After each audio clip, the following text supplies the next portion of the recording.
Bonjour, je vous présente aujourd'hui comment annoter facilement un fichier PDF à partir de son iPad et de Google Classroom. Donc, me suis rendu à un fichier PDF que j'ai sur Classroom.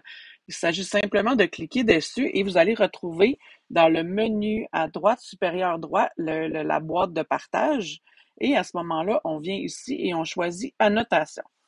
Donc, une fois qu'on vous allez cliquer sur Annotation, vous allez retrouver là, une barre d'outils en bas pour annoter votre fichier PDF. Donc, on a accès là, à des crayons, un surligneur, on peut changer là, les couleurs évidemment facilement ici. Par exemple, je vais venir surligner du texte en jaune ici.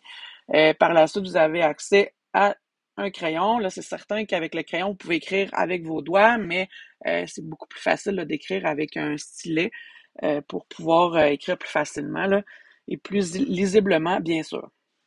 Vous avez accès à l'efface ici pour aller effacer tout ce que vous avez fait. Et par la suite, là, vous avez l'outil Règles. Vous avez également, en cliquant sur le plus ici, vous avez accès aux boîtes de texte qu'on peut déplacer un peu partout pour le placer. Et en double-cliquant dessus, là, on peut venir inscrire le texte désiré. Et par la suite, quand vous cliquez dessus, là, vous avez accès ici dans le bas à droite, pardon, on a accès aux deux petits A qui sont là. Quand on clique dessus, on peut venir modifier la police d'écriture. On peut venir grossir le texte, diminuer le texte. On peut aussi le justifier, l'aligner à gauche, l'aligner à droite. Et là, bien sûr, quand vous cliquez sur la boîte en haut, là, vous pouvez tout simplement copier-coller, supprimer, le modifier. Donc, quand on clique sur modifier, là, vous avez juste à modifier le texte, etc.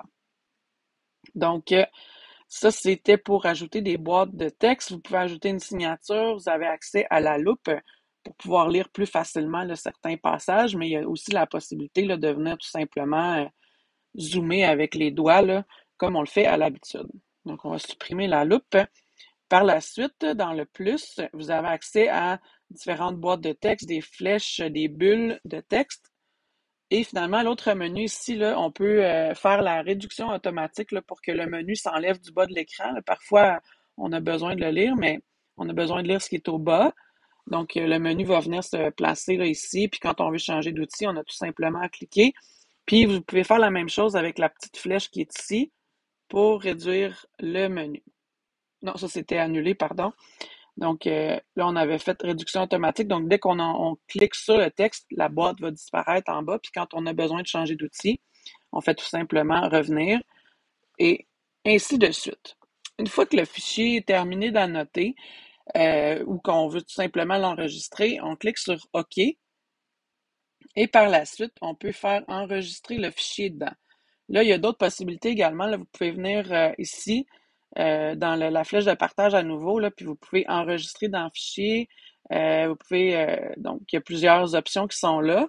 On peut le partager dans Classroom également. Donc, on peut le remettre le devoir à l'enseignant. Mais sinon, quand on veut l'enregistrer puis qu'on n'a pas terminé, on vient enregistrer le fichier dedans.